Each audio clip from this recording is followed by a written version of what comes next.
என்ன பையன் ஏதோ சொல்லிட்டு இருக்காரு. ஹலோ எக்ஸ்கியூஸ் மீ, ஒருவேளை இந்த கண்டிஷன்ஸ்ல நான் ஒத்துக்கலனா இங்க இருக்கிற பிளேயர்ஸ் எல்லாரும் வேற வேற டீமா சேர்ந்தவங்க.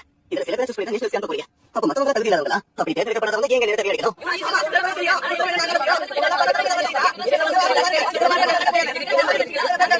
அப்படியா? இதான உங்க பிரச்சனை. சரி, நீங்க போகலாம். யார் யாருக்கு போகணும் விருப்பமா போகலாம்.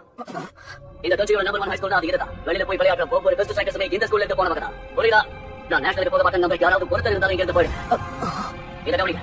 ஜப்பான் சாக்கர் ஆர்கனைசேஷனோட பவரை ஃபாஸ்ட் ரேட் தான். வெளியே கேள்விப்பட்டிருப்பீங்க. ஜப்பான் டீம் கூட விளையாடுறது பயங்கர டஃப். ஃபாஸ்ட் ரேட்ல நம்ம டீம் செகண்ட் ரேட் போனா கூட எனக்கு பிடிக்காது. சரி, நான் உங்களுக்கு கேக்குறேன். சாக்கா அப்படினா என்ன?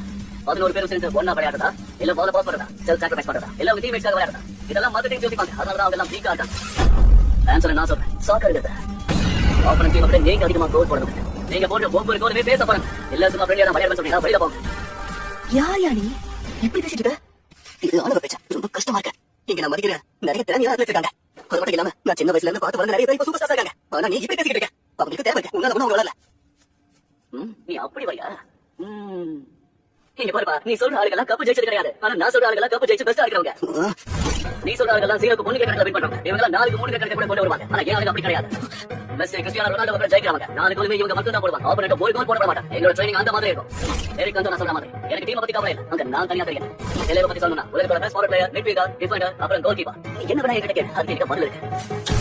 புரியாது, நான் விட்டு கொடுக்க மாட்டேன். என்கிட்ட ட்ரைனர் தான் பெஸ்ட் ஆடாங்க. நீ என்ன சொன்னாலும் கேஸ் ஸ்டூடெண்ட்ஸ் எல்லாம் எக்ஸ்ட்ரா நைடா. என்ன சப்பாலி விடாம இருக்கு. நல்லா ரிசர்ச் பண்ணி பாரு. பெஸ்ட் ஆன இங்கிலீஷ் ஸ்டூடெண்ட் இருப்பாங்க. பெஸ்ட் ஆன இங்கிலீஷ் ஸ்டூடெண்ட் இருக்க மாட்டாங்க. இவன் என்ன ரொம்ப குழப்பறானே. அந்த மாதிரி ஆட்கள் தான் நான் வருஷம் உருவாக்கிட்டே இருக்கேன். நீ சொல்றது ரொம்ப தப்பு. விளையாடுற 300 பேரையும் தோக்கடிச்சு ஒரு ஹீரோ மட்டும் எழுந்திருப்பான். அவன் கண்டிப்பா ஏன் ஸ்டூடெண்டா தான் இருப்பான். நிச்சயம் முடியாது. என்னால பார்க்க முடியாது. கொஞ்சம் இமேஜின் பண்ணுங்க. நீங்க இப்ப வேர்ல்ட் கப் ஃபைனல்ல இருக்கீங்க. அந்த ஸ்டேடியத்துல 80,000 மக்கள் இருக்காங்க. அவங்க பால் வந்து கட்டிக்கிட்டாங்க. இப்போ 0-0. இப்போ விளையாட போறது செகண்ட். இதுதான் லாஸ்ட். உங்க டீம் கிட்ட உங்க கிட்ட பால் வந்து. இப்போ நீங்க தான் கோல் போடணும். கோல் கீப்பர் எதுக்கு போறாரு? நீங்க தான். உங்க சைடுல 6 மீட்டர் தூரத்துல உங்க டீம் இருக்காங்க. அந்த நேரத்துல மக்கள் எல்லாம் நீங்க தான் கோல் போடணும் எதிர்பார்ப்பாங்க. அப்ப திரும்ப முடிவெடுங்க. ஏன் ஸ்டூடெண்ட் இருக்கிறவங்க எதுக்கும் பயப்படாதீங்க. அப்ப அவங்களுக்கான கருத்து தரணும். இப்போ கொஞ்சம் யோசிச்சு சொல்லுங்க. ஏன் ஸ்டூடெண்ட் இருக்கணும்னு ஆசைப்படுறீங்களா இல்லையா? நான் பண்ணதை பத்தி மூவ் பண்ணவே கூடாது. எங்க இருந்து வெளியே போற கதவை நான் திறந்து விட்டுட்டேன். உலகத்தோட பெஸ்ட் ஆகணும்னு நினைக்கிறவங்க மட்டும் வைக்கிறேன். நீங்க உங்களை சூப்பர் ஸ்டார் நம்பினா மட்டும்